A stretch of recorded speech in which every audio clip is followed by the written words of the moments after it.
I don't know if you guys saw my story last night, but it's like when you're down that route of that negative stuff, you actually think it's good. Yeah. You're like, fuck yeah, I'm getting skinnier, I'm doing healthy. But really, like, now that I look back at it, I'm like, oh my God, I was so sick. Yeah. Like, that's very disgusting. No. Like, I mean, like, you're going through that. And you're not even aware of it in the moment. No. And especially being like 15 years old and being 13, like, going through all of that, like... Let's start from the beginning. Yeah. Like, when I was born, guess how much I weigh? Do you know the average, newborn? Is it like 5 kilos or something? Is that too much? Oh, is it? It's like... I have no clue. It's like expressed in pounds normally. It's like 6 to 7 pounds. Yeah. Some a bit less, some a bit more, but I was like close to 13 pounds. Oh, wow. Like, I was a big baby. I was on the news. Like, I'm not even on camera. I was literally on the news. Like, I remember my mum bringing out the cassette of it. She saved it. Yeah. And I'm just like, that is so embarrassing. And it's even funny, when I was in primary school, I got bullied by like this one chick a little bit, and she was like, I heard that you were the biggest baby in 2000. You were on the news. I'm like, who knew that? Like, no one knows where did that. you get that dirt? That's my secret. Where did you get that dirt? She went digging for dirt. So I was like fat straight out of the womb. Yeah. So that's my thing. And then, growing up like a fat toddler, fat teenager, I think at 13 years old, I was like 107 kilos. I remember stepping on the scales. I'm like... Because I never used to weigh myself. Never. And I didn't know what was a good weight or what was not. Yeah. And I remember me and my best friend were like, oh, we should hop on the scales. And I'm like, oh, okay. Yeah. Hopped on, I'm 107. She hops on, she's like 47, 46. And I'm like, oh, okay, that's definitely not normal as a 13-year-old. And then I was like, I really want to get healthy. Like, I want to, be skinny. Like, all my friends were skinny. Yeah. Like, that was the thing, being skinny. I wanted that thigh gap stuff. Yeah. Like, when you put your thighs together, I want that gap between your thighs. Like, that was a trend. I still want one now, I can't lie. Like, it was trending. And I'm just like, with all the social media stuff happening back then, I'm like, I need to do something. So I dropped like a solid 10 kilos on my own in a healthy way. Like, I was just slowly walking every day and eating healthier veggies and rice, like all that chicken, rice and veggie stuff. Yeah. My brother was very overweight at the time too, so we sort of like buddied up. Yeah. And we were just eating clean, going for walks. And then one morning I woke up and I asked my mum, I was like, can I go for like a walk outside? Because we just had a treadmill inside. So I was on the treadmill every morning, everyone's asleep. Yeah. And I was like, I really want to go for a walk outside. And she's like, yeah, that's okay. Just be back in half an hour. Yeah. So I went out and I was like, wow, this is great. Like, I'm out. The weather's nice. Everyone's sleeping. I'm like on the grind. I'm like this 13-year-old. I'm like getting on the grind at 13. Hustle mindset. And, David Goggins could never. Oh, no. I'm carrying the fucking And then I sort of started to challenge myself, and I would be like, oh, maybe I should like run 100 meters. Yeah. And I would run 100 meters one day, and the next day I'd go 200 meters. And by like the end of the week, I'd be like at the end of the street. So then over time, I started to get into running. And when I was like 14, 15, I ran a few half marathons. But by the time it got to the half marathons, I was just like doing it to burn calories. Yeah. I would like weigh myself before a run, and then go for like a 15, 20 kilometer run, and then I'll weigh myself after and be like, yes, like, I'm skinnier. Like, that's so sad when you think about it now. And I did a few half marathons. Like, it was great. Like, I lost 25 kilos, but after the first 10 kilos, it started to get very unhealthy. Like, when you lose a bit of weight and then it sort of plateaus, you try to do everything you can to just get that little bit slimmer in the morning. I was like drinking 7 green teas a day.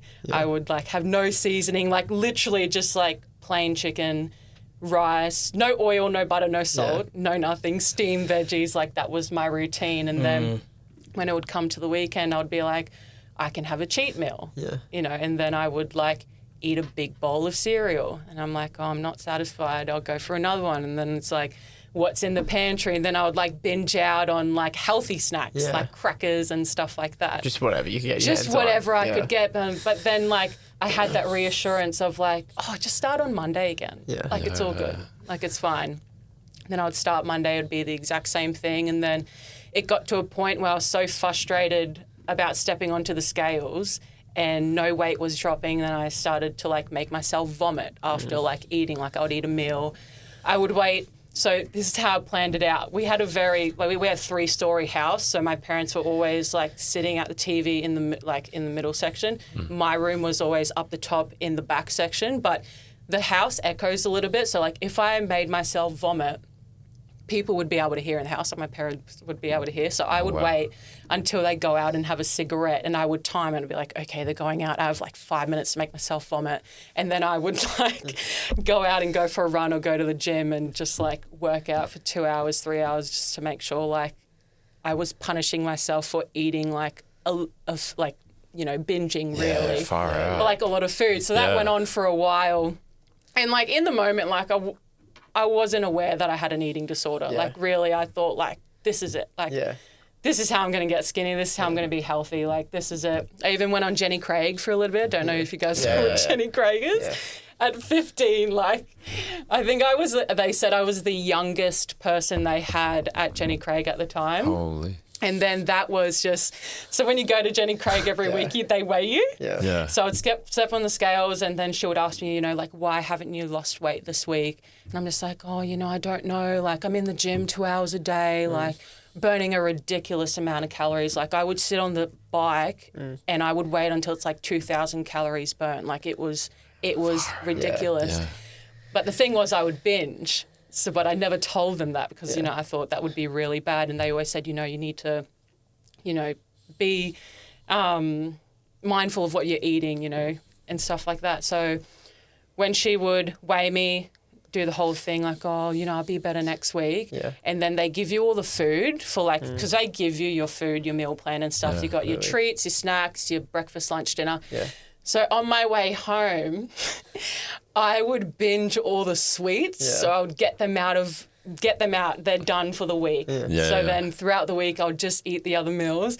And then by the time it would come to the next way, and I'd binge on the weekend because I completely restricted myself throughout the week. So like, it's this cycle. It's so bad. Yeah. Like as a 13, 14-year-old, like it got really bad. And then I stopped running. I actually ruptured my ACL playing rugby. Yeah. I'd started powerlifting at the time, and I was training for nationals, and my coach was like, don't play rugby, you're going to get injured. I'm like, dude, the team needs a prop. Yeah. Like, I'm the biggest one in the I'm going to be pro. Yeah. Did you see me when I was a baby coming out of the womb? I was born for this, coach. I was born for this. And it was funny because when I was running, everyone's like, you should do powerlifting, like you're built to lift, and like I've always had the weakest bench at every single comp. Like I look solid and strong, but like I'm not strong. Yeah. And so I sort of got, into the powerlifting route, and it was a whole different environment. Like you're with these big guys that are lifting weights, and like their thing is like lift heavy, eat burgers and drink beer. I'm like, cool, like I can eat the burgers and lift, but I can't drink the beer for now. So that's what I did. I like sort of got out of the eating disorder and stuff like that, but I was gaining a bit of weight, but it was okay because I was lifting weight. Yeah. And like when you're in that environment, like no one gives a shit if you're like a bit bigger. No one gives a shit if you're fat, you're overweight, you're skinny, you're slim, no matter. Like powerlifting communities for this, like this is for anyone and everyone. Yeah. Yeah. So I loved it. And then I ruptured my ACL. 3 games into the season. I played 2 full games, and then the third one in, did my ACL. Top of the ladder. I'm like, oh, there goes my career. There goes that championship. Yeah. So then I obviously couldn't do any exercise. That was really hard on my mental health because like sitting in bed after surgery, just like being bedbound for 2 weeks, it's just like, oh, this is really shit. Yeah, you're not moving or anything. Yeah, no, nothing. Like I couldn't walk, I couldn't do anything. My brother had to help me up to go to the toilet or to have a shower. Like it really got really depressive. Like I was depressed for a little bit. And then I sort of had this negative mindset towards like powerlifting and like working out and stuff. And it's like, I'm never going to be able to do that stuff ever again. Yeah. So I started to gain a bit of weight. And then I turned 18, and then I was partying every weekend. you know, doing all the stuff we do at 18 years old, drinking. I think I was drinking 3 times a week. When I turned 18 on the 5th of January, so I started right at the beginning of the year. Yeah. And then I went away for uni. There was uni nights on Tuesday nights, $3 basics. Everyone loves a bargain. What a time. What a time. Saturday night, Friday night. Like, so I went to uni. I couldn't exercise. I couldn't do anything. I could do my rehab, but like, let's be real. Like, no one's fucking doing their rehab. And then, just all the drinking, eating really crap. Like, we had a cafeteria where you can eat as much as you want, you know. Challenge accepted. Oh, yeah, like you could go and like make toasties throughout the day. I'm just like, this is living lavish right now. I'm going to get my parents' money worth out of this. Yeah. So when so after 6 months, I moved back home and I was like, I need to get my shit together. But then that was just like always like the starting next Monday and stuff. And like I would go for like a walk here and there, but I was completely unmotivated. I didn't know what to do with my life. So fast forward a little bit, I moved to Brisbane. Now, when you go to Brisbane, you have to go to the Valley. Yeah. If you guys have been to the Valley, you know you got to go to the Valley. Yeah. So I was out every weekend, like doing the festivals, drinking heaps, just not doing great. And all the friends that I had there, love them, but wasn't a great influence. Like we were bouncing off each other, you know, we should go out or, you know, we should eat that and stuff. So over time, I gained 30 kilos back. And when I moved back to Cairns, I hopped onto the scales and it was like 111 kilos. And I'm just like, this is getting really shit. Like this is not it. I would just have major anxiety going out into public because people saw me when I was like skinnier. And, like, they used to idolise me and be like, oh, you're doing so well. Like, oh, you should write me a program. Oh, my God. Like, you're doing so great. So that sort of fed into it as well. Like, I felt like I always had to look my best because I was at that point. But now being 30 kilos heavier, I'm out in public and I'm just like, nobody talk to me, nobody look at me. Like, I'm disgusted within myself. Like, looking in the mirror, you're just like, yuck. Like, I feel like crap. I look like crap. Like, I was just, it was like back to square one. But then I was like, I really need to get my shit together, but I don't want to go down that unhealthy, negative route again. So at that time, I came across David Goggins' article. Like, I'm not even joking. Don't even ease into the journey. Just go straight to the top. Oh, dude. I remember, I think I told you guys at the breakfast, but I went for a walk one morning and I just put on his podcast. A friend was telling me, like, you have to listen to his Audible. Sorry, you have to listen to his Audible. I'm like, like, I don't listen to Audible, blah, blah, blah. And I was like, you know what? I'm just going to put it on. One thing led to another. I just started to get up every morning and go for a little walk, like a hike outdoors. And it wasn't something I was familiar with because it was like always in the gym. I was always in the gym 3 hours a day on the treadmill in the weight section. So going out felt really nice. Waking up in the morning, like getting some sunlight and just going for a walk and listening to an Audible. And then I was working a lot back then, 7 days a week, so I barely got any time to myself. But when I did, I would just go on like a hike once a week, whether it be like Glacier Rock or like something on the Tablelands. And that was like my me time. And I loved it. I started to love the whole like getting outdoors and just being in the sunlight, like being on my own, just listening to my own thoughts and just not like, I don't know, being in the gym all the time and having this idea that the gym is going to make me skinny, the gym is going to make me be this person that I've always wanted to be. So then I also came across Nick Bear at the time as well. And his whole thing with, you know, he has a series on YouTube where he picks an event, he trains for it, he documents it, and then straight after he just picks something like a bit more harder. You know, his thing is go one more. So I'm like, wow, that's really cool.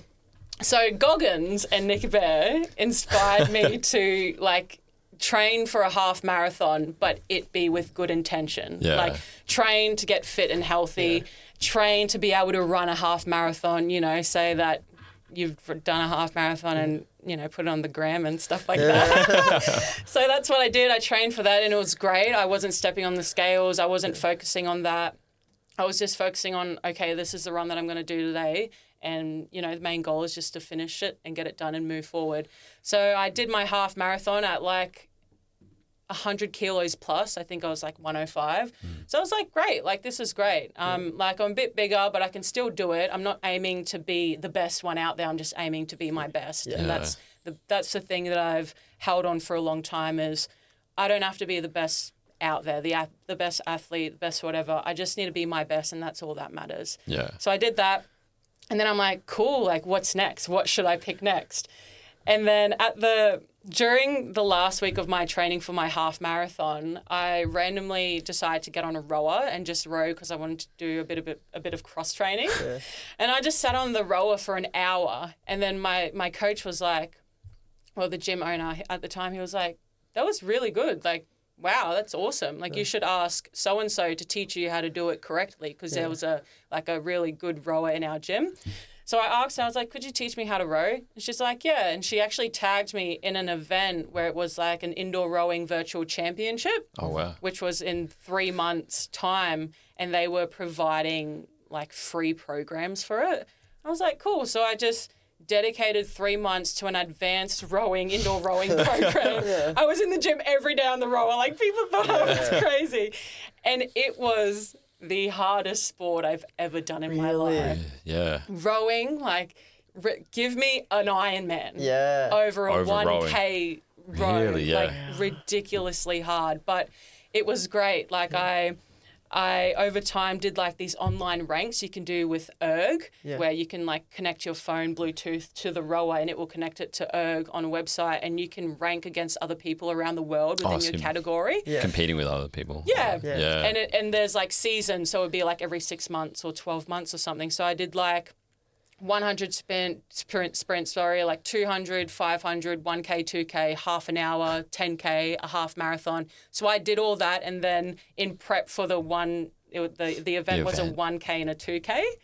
And then I did it, and it was like the most rewarding thing ever. Like, I felt incredible, and I ended up bringing home like, there weren't many people in it, but I was sad I got first place and second place. So it was cool. Like, and then after that, I'm like, what's next? Like, what should I do next? Yeah. And being in, like, at the time I was training at the powerlifting gym, and they were like, you have to do a powerlifting meet, a competition. Yeah.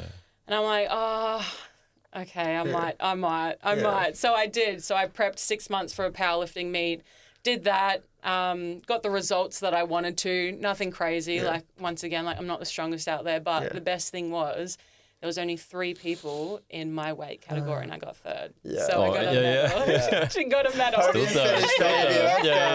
And then after that, I'm like, what should I do next? Like, and at that time, I had a conversation with someone, and I would bring up the topic of doing a triathlon, and they were like, you can't do a triathlon.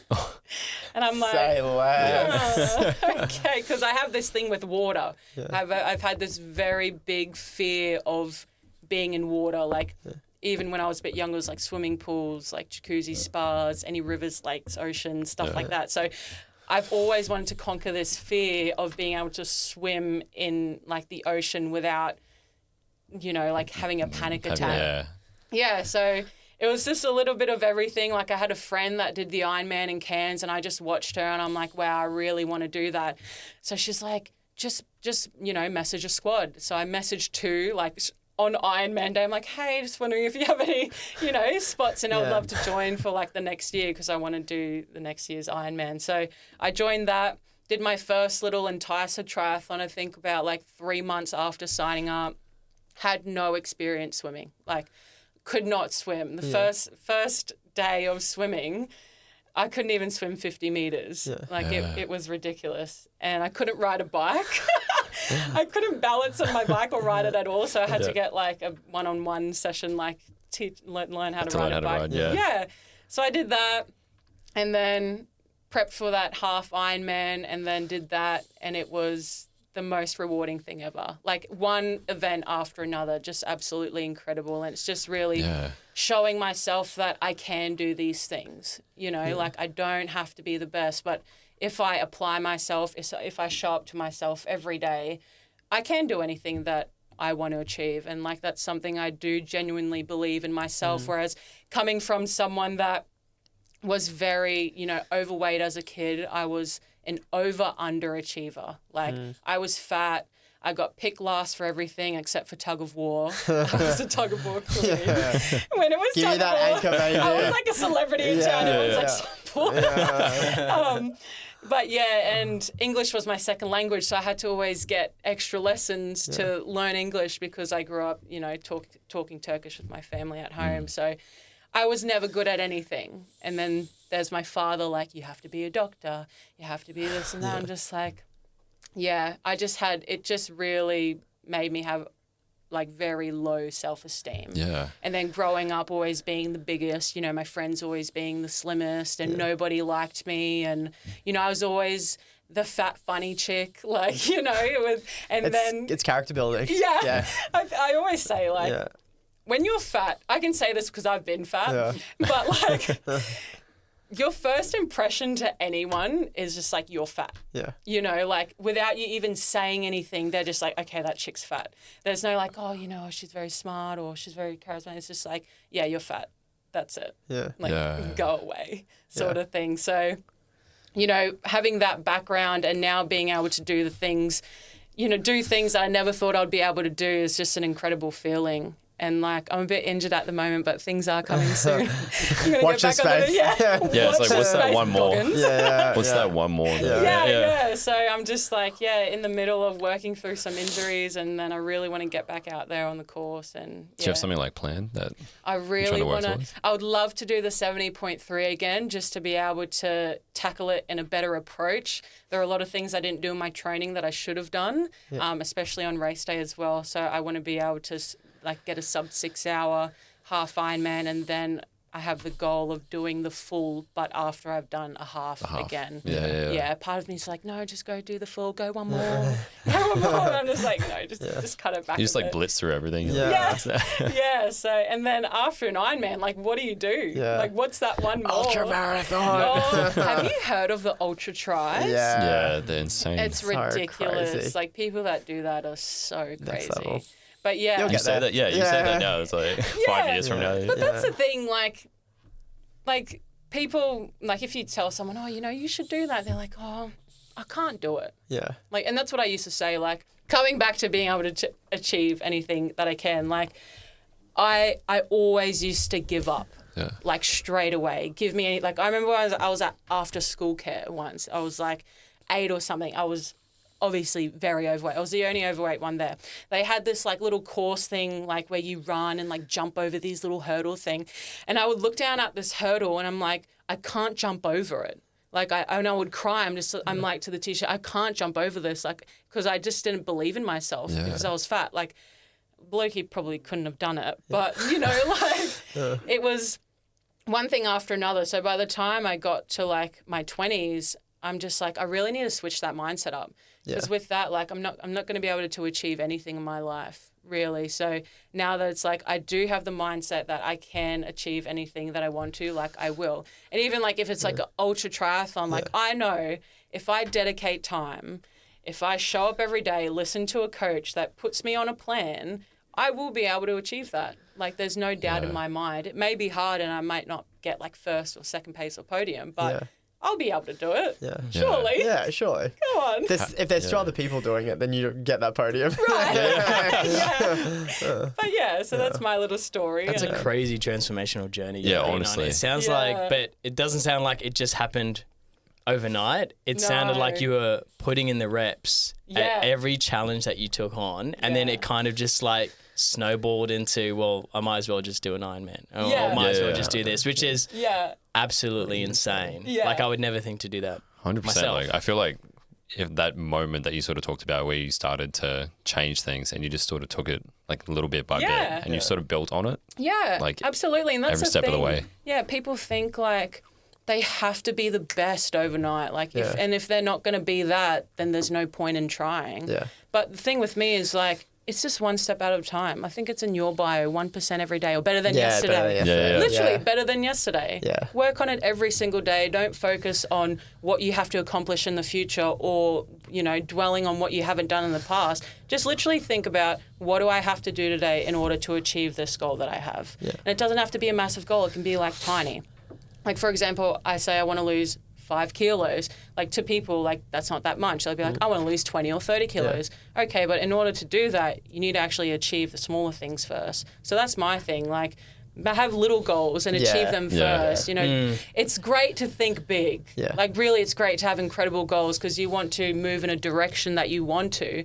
But also just, like, think about what you have to do every day, because we get too caught up in having to, achieve this massive goal, and because that's always in our mind. Well, it's scary too. Yeah, it is. And when you aren't doing those things every day because you're not tracking it, you sort of just, like, be a bit aloof. Yeah. Like, you forget it, and you forget to do those day-to-day things. So that's the most important thing. So show up for yourself every day. There's that, obviously, breaking things down to smaller goals. You've kind of had two kind of starts to your journey. So you had that first time where you're putting in that effort, you're running at the gym, but you're binging and you have that version, and then you have this version of yourself. What would you say the difference between those two are? 'Cause, like, from how I perceive it, it's like the way you approached it, you were still potentially putting in the same effort, but it was a different approach. So was it about, like, educating yourself or being kinder to yourself, or what was the difference? It was really just realizing how crap I felt. Like really how shit I felt waking up every morning and not wanting to walk out of the house or not wanting to show my face. Like, really, that was the big realization for me. And I feel like the first half of my journey when I was younger, like, all of that was fed into me because I was young. I was getting these opinions from, like, these women that were projecting their insecurities on me, don't eat carbs, you'll get fat, don't eat sugar, cut out bread, cut out all that stuff. And I was, like, taking it into, like, my little bubble and making it my religion. Oh, okay, I have to listen to these adults because they know what's right. So a lot of that was just, being young. But now that I'm a lot older and I'm able to be aware of, my past and can work on it. And that's the thing, like, when you grow up, you have to be aware of everything that you're doing, your habits, your behaviours, your thoughts, everything like that. And I wasn't like that when I was younger. My self-development was, I want to be skinny. Like, I need if I'm skinny, all life problems will be solved. Right? Yes. But now it's just like, okay, I'm old enough to be able to be aware of the things that are happening to me, understanding what people are telling me, sort of distinguish what's right and wrong in my eyes, and just, just... Honestly, like, I think the biggest thing I've noticed that self-awareness is, how you master yourself. Like, really, if you're not aware of, the things that you're eating, or, you're not aware of, you're only exercising because you want to be skinny, like, it's just, I don't know. You're kind of doing it for the wrong reasons. That was my mindset back then. There's an on track and there's an off track. If I start associating some foods with being off track, when I eat those foods, I feel like crap and I feel guilty. So now I'm off track. That's you start telling yourself that. And now it's just, now I have this mindset of, like, where's the track at? Like, there's no track. Everything's all a part of life, all the emotions, all the ups and downs. And that's what I've really, a lifestyle that I've created for myself is not worrying about, the good and bad and, like, being on track and off track. It's just enjoy everything. Do you think now, though, too, that you have, like, a really good understanding of, like, exercise and nutrition, and that, like, carbs aren't bad, sugar's not bad, it's just fuel for your body at the end of the day? Do you think that was, like, also, like, a missing aspect of your journey now that wasn't there before? Absolutely. Like, I feel like because I was younger, and as I said before, as I was getting fed all those things, being young, I'm super naive. Like, I'm going to listen to what these older women are saying. But now, like, if anyone had told me you can eat a slice of cake and lose weight, like, that would have changed my life back then. But back then it was like, no cake, no pasta, no nothing. Punishment. And now when I started my journey again, like, not even joking, for breakfast, I would have Wheat Bix, a little bit of ice cream, and a little bit of Nutella. Like, to people, that's not good. That's not good at all. But for me, that meant saving a possible binge Yeah. during the day. Yeah. If I just had my Wheat Bix, a little bit of something sweet, a little bit of Nutella, I'm good. Yeah. And I started to do that every single day. So I started to create something that was better for me, what felt right for me. Whereas, you know, some people could look at that and be like, that's not healthy. But to me, what is unhealthy is eating something a lot more healthier and then binging later on, or eating something that's like not healthy and feeling guilt about it and then feeling crap and then going for a run for 3 hours and then coming back and weighing myself and then making myself vomit so I can show a bit less on the scales. Like that's unhealthy. If I can just enjoy a little bit of ice cream and Nutella for breakfast, I'm healthy. Yeah. Like, I'm good.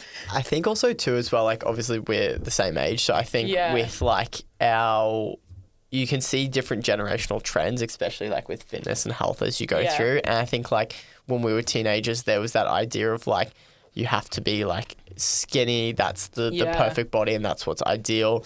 There was a whole heap of misinformation about nutrition and things like that. But I think the space we're in now where information and the ability to learn is so accessible and it's the trends are to be healthy, so it's whether it's in the gym or out running or fitness. I think there's a lot more information around there of like what is actually good for you rather than like idealizing this body type. It's rather than like a lifestyle, which is like obviously you can see it's had a really positive effect. And it's great to see like in the online space a direction now really focusing on like whole health, like holistic health, you know, like mind, body, soul, physical, emotional, mental and spiritual health. Whereas back then for me, it was just physical health.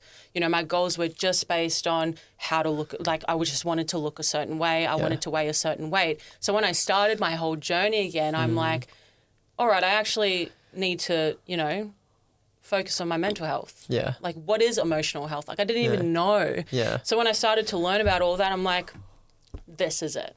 Like, this is what it's like to be healthy, is focusing on all aspects of health, like whole health. That's why I sort of incorporate the whole into my wholesome journey. It's like whole, like everything. And there's me, and it's like wholesome journey, you know? So it is great seeing that now in the online space where people are actually realizing that mental health and emotional health is a part of health, not just physical. Because I feel like when you just focus on the physical, that's where you really become unbalanced, like how I was, like the eating disorder, the, you know, bulimia, binge eating, stuff like that. So whole health is amazing. Focus on your whole health. It's important. Yeah, definitely. It's so important, especially being an adult. You know, like you've got work, you've got family, you've got friends, people might have kids. Like, if you are not thriving, the people around you probably won't be as well. Yeah. You know, and that's why, like, your environment and such is so important. So important. Like, when I was partying and doing the festivals and, like, drinking and doing illegal stuff, like, it was because I was around the people that loved it. Like, they were thriving off it. And when I put myself out of that and started to create my own little journey and started to figure out the things that made me feel good, I'm like, I don't want to be a part of that at all, because it didn't make me feel good at all. Yeah. So that's my thing, is like I'm always doing things that make me feel good, happy and healthy. I think also too, like you've highlighted, you came to a bit of a crossroads and you were happier to be like kind of almost by yourself and doing the right thing rather than part of a group that is going in that wrong direction. I think, like, again, you talk about your environment again. Yeah. A lot of people would sacrifice their happiness to have, you know, people around them and things like that too. Yeah. So I think you can get lucky and you can, you know, stumble into a new friendship group that has the right environment and ideals, and you can kind of absorb off that. Absolutely. So what was that like when you came back to Cairns? You didn't obviously have that friendship group. You're doing the hikes by yourself. Were you feeling lonely? What was that like? That's a great question. Like, I had like 4 to 5 solid friends. They didn't know each other. I can't do groups. I don't know how you guys talk about. I just have like individual friends. Codependent. And when I moved back and sort of like reflected on my relationships with them, I'm just like, I just need to do my own thing. Yeah. And that's what I did. And you know, they were accepting of that. Some of them didn't take it great, which is completely okay. But I knew what I wanted. Yeah. And so I set that boundary with those people. And, like, it got a bit lonely, but I started to really enjoy my own company. Like, and especially working a lot in a shopping centre, people constantly blabbing, complaining. You're in an environment where people aren't thriving, like really.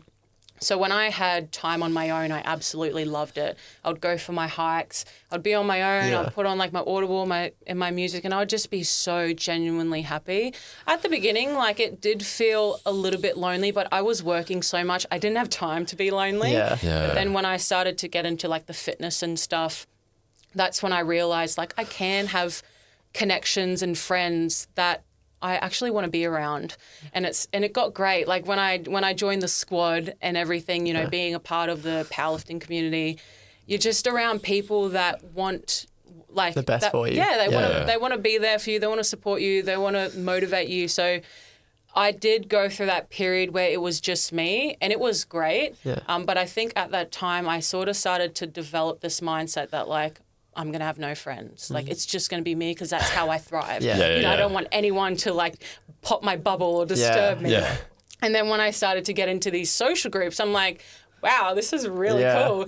And, you know, when I was training for the Ironman, it was, you see your squad every day, like almost 7 days a week. You're training every day with them, and it was so fun. Like, seeing these people every day just made me smile. Like, I would look forward to go to training, not to train, but just to see the people. So that's when I started to change my mindset. I'm like, okay, like I can actually hang around people and enjoy it and feel good after it.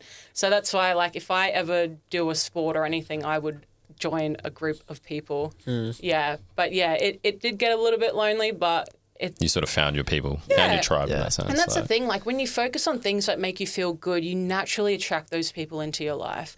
If you're going out every weekend, if you're like smoking, people, you know, doing drugs, you know, you're going to attract those people into your life, and they're probably not going to be good for your physical health and your mental and emotional because they're probably dealing with stuff as well that, you know, they'll probably project onto you. And so having that group of people that are highly motivated, energized, always smiling, like it was great. Like really, it was amazing.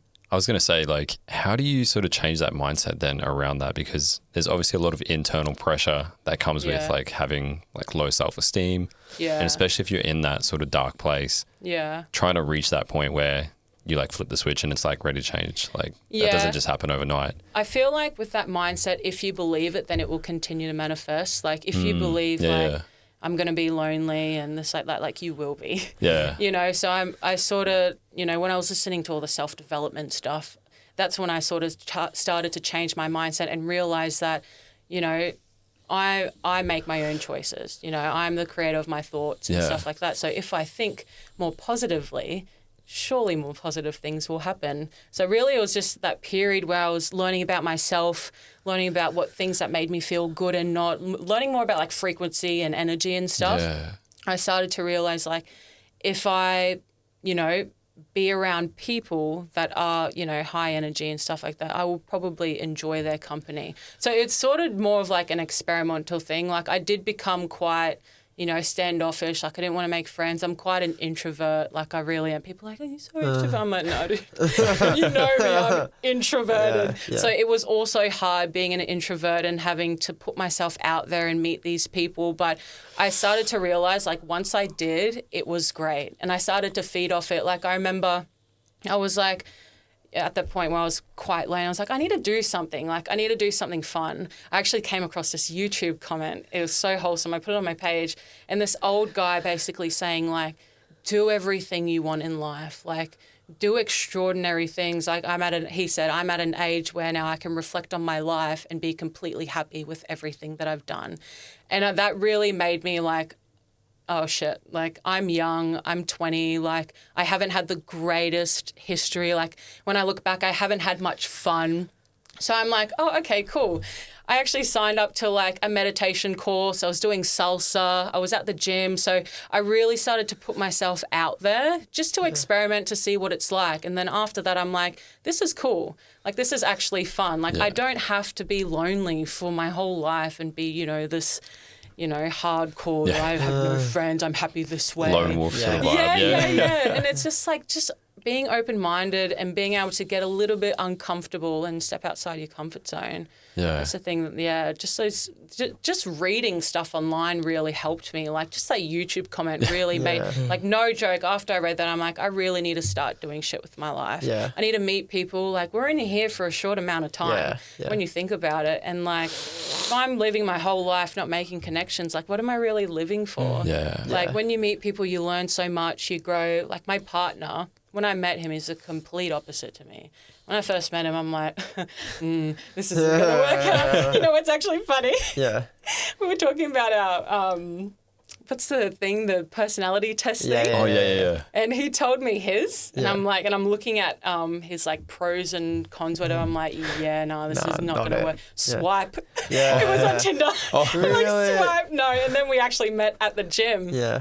And it was so interesting talking to someone that was completely different to me, but it just worked so well because... That's how you want it. It's like yin and yang, you know? Yeah, and that's what we say. We're definitely yin and yang. Like, we're the complete opposite, but we have the same values, so we mesh well together. And it's how you learn from someone. Like, if I'm with someone that's the complete same as me, like, how are we growing, how are we learning, how are we shifting each other's perspectives? That's interesting. Yeah, the person I was when I met him, completely different to now. Yeah. And that's just from one person being in my life every day. Like, it's crazy. And imagine if you had multiple of them. You're the imprint of the 5 people you hang around. Absolutely. So Are you best friends? You guys, triathlon guys? Yeah. Really signed up. Yeah. Sorry, I forgot your question, but... No. I've forgotten it too now, though. You answered it well.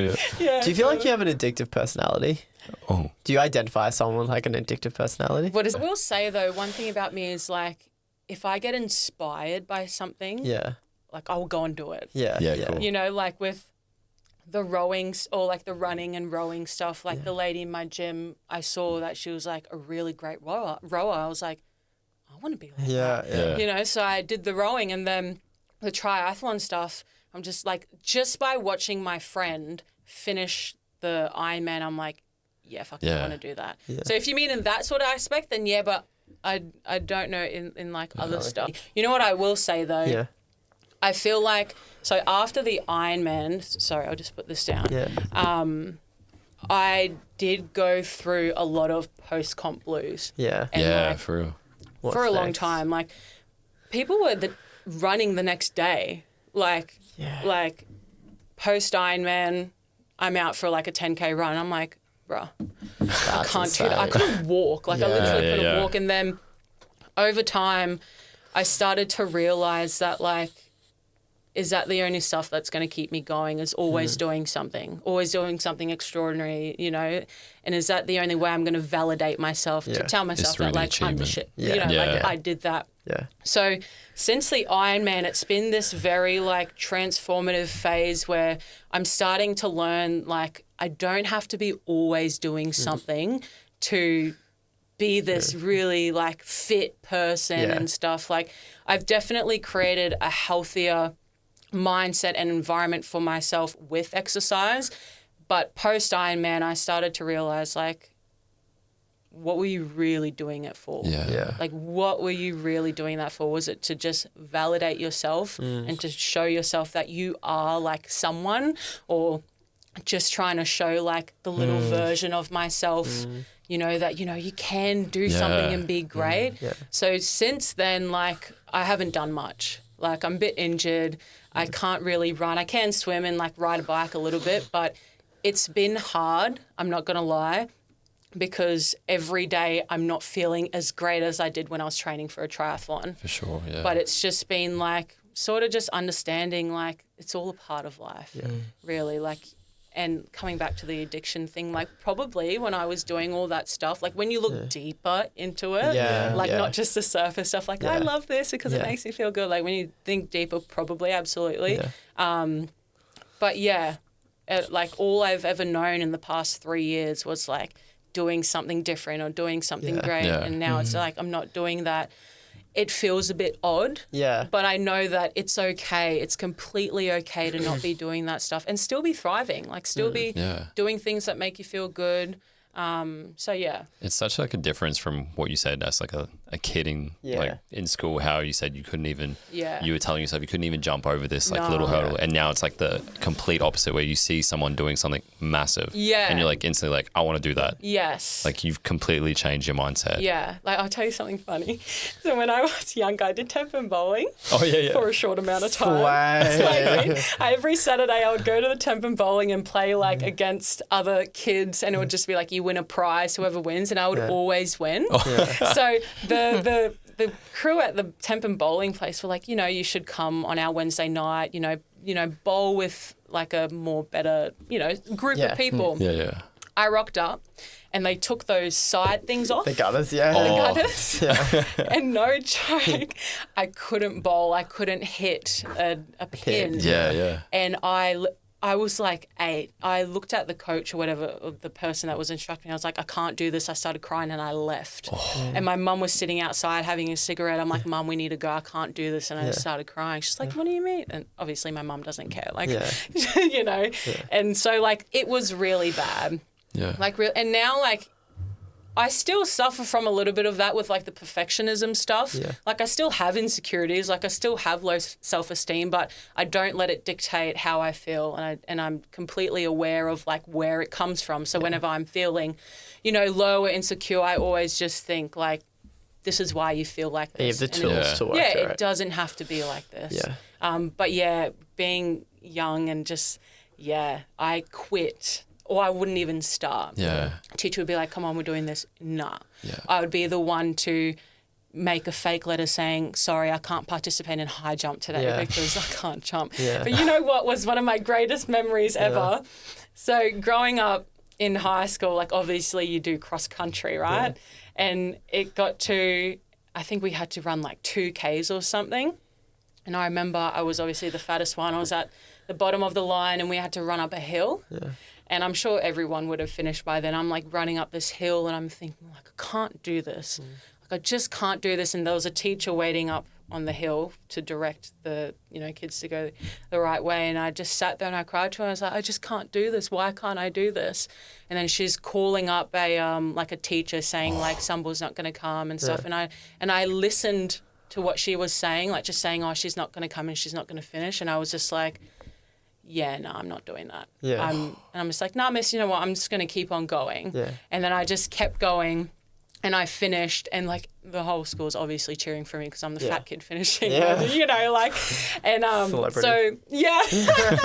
So I always was last with cross country or I never finished. Like I was always, or I wasn't doing it. And then when I started to get into that health kick when I was around like 14, 15 years old and I was running a little bit, I'd never attempted cross country, I was always just the walker. Because in high school you could walk. I'm like, yes, like this is cool.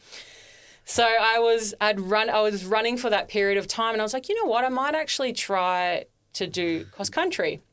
So I did and I got 3rd place out of my whole grade for the women. So and my favorite memory ever as a teenager is walking up in front of the whole school and accepting a 3rd place category for cross country, having the history of because the high school I went to, like everyone knew everyone. I went to a high school where the primary school was just next to each other, so a lot of us transferred over, and like just being able to stand up in front of a lot of people that I knew and say, I just got 3rd place in cross country was the best feeling in the world.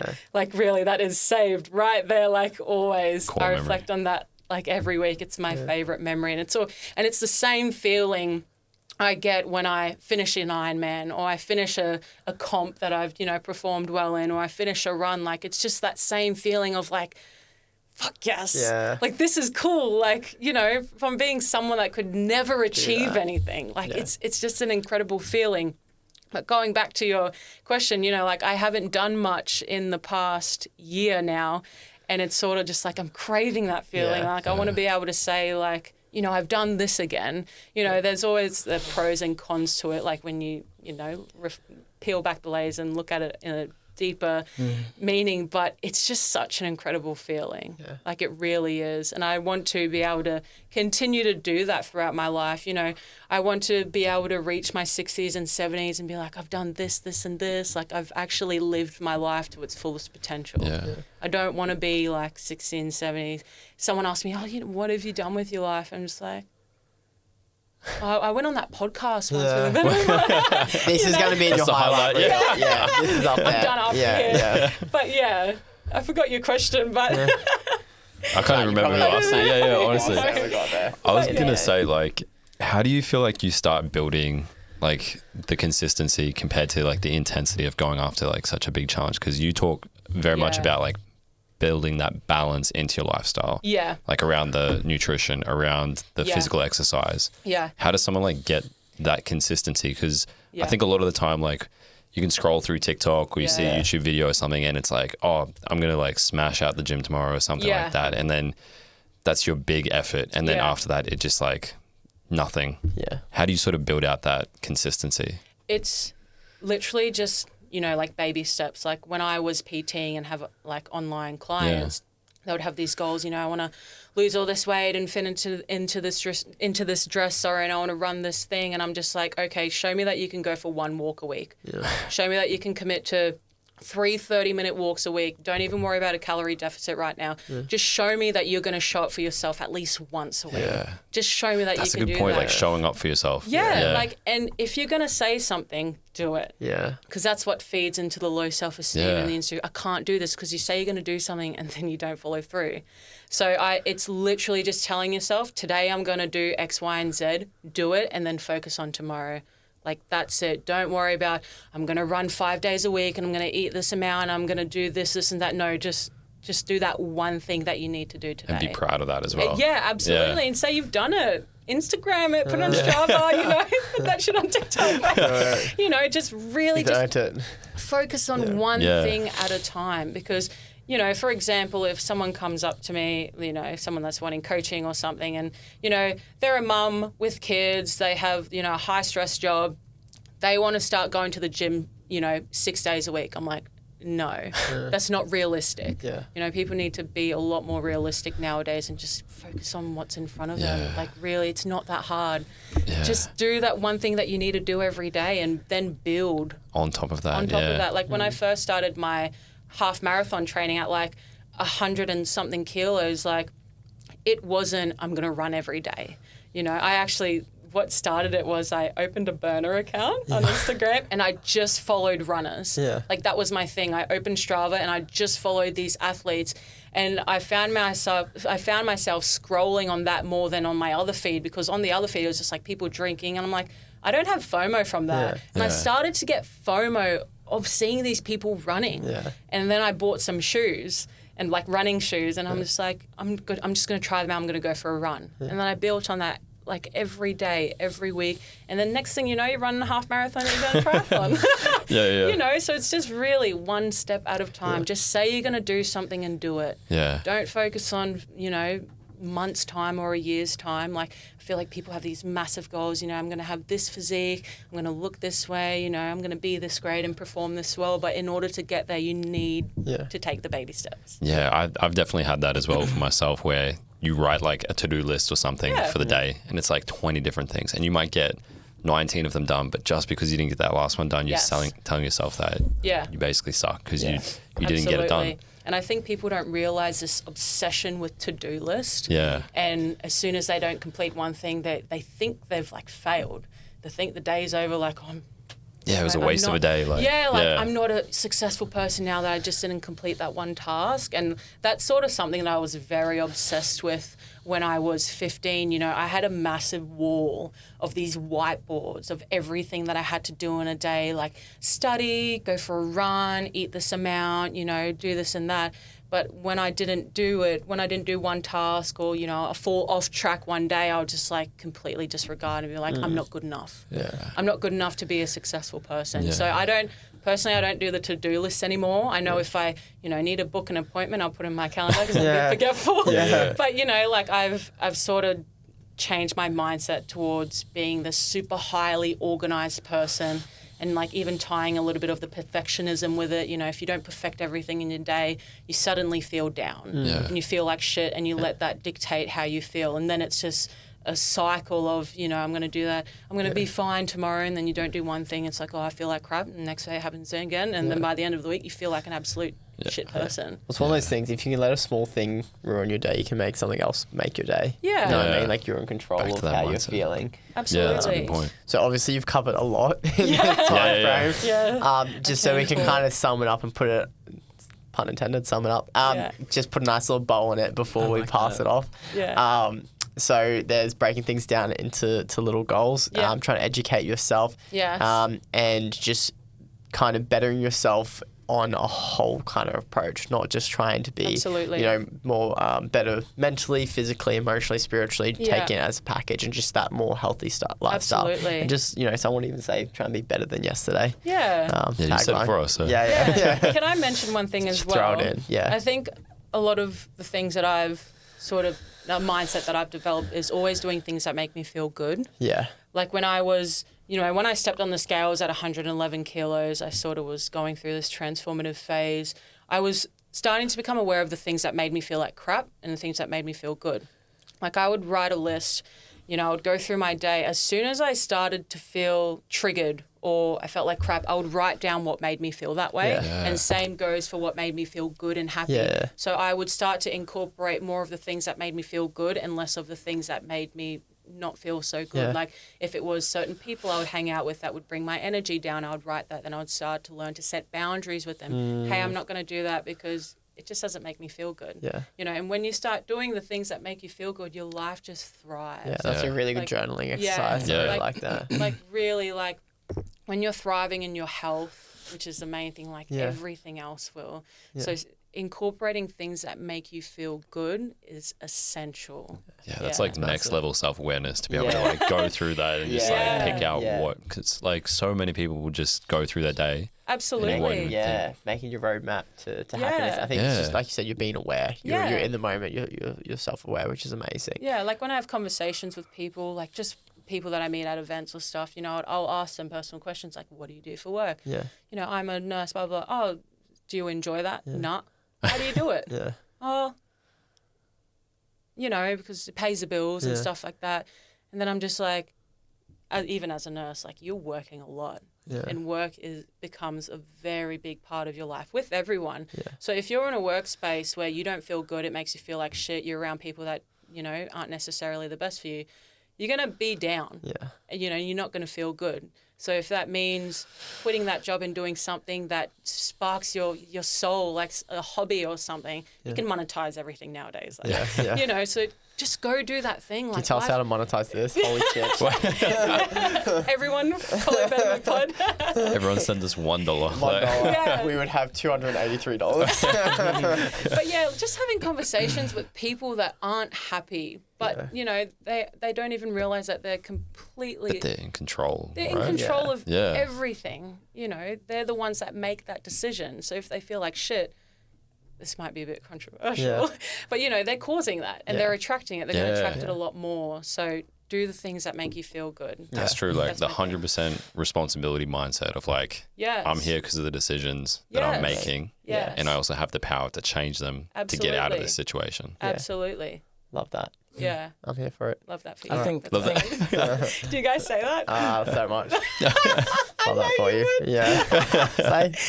But no, thank you so much for having me on the pod. Thank you. I'm not going to lie, I was so scared, everyone. I think we need to actually run this back into a part two because there's a whole... Because you mentioned a few times the role of social media and how it had such an impact in your transformation. To ultimately you now document in raw form your journey. That's a whole thing. Your ability to monetize your journey and the UGC stuff you're doing. And there's so much. Oh my god, next week. We need a part two. This. We're just like teasing it for next time. I was gonna say we will be here for hours if we don't pull it up. So I can talk. Yes, some makes money doing this online. line. How do we do it too? Happy to come back. All right. Well, thank you very, very much. Thank you so much. Wow, what an honest story. Awesome. Where can people find you? On Instagram and TikTok. Just everything Wholesum Journey. Wholesum Journey. Wholesome notes. Come along on the journey. I just post things that make me happy. That make you feel good. Yes, absolutely. So thank you for the shout out. Love that. Thank you, eh? Love that. Thanks so much for coming on. Thank you so much. Bye. Bye. Bye.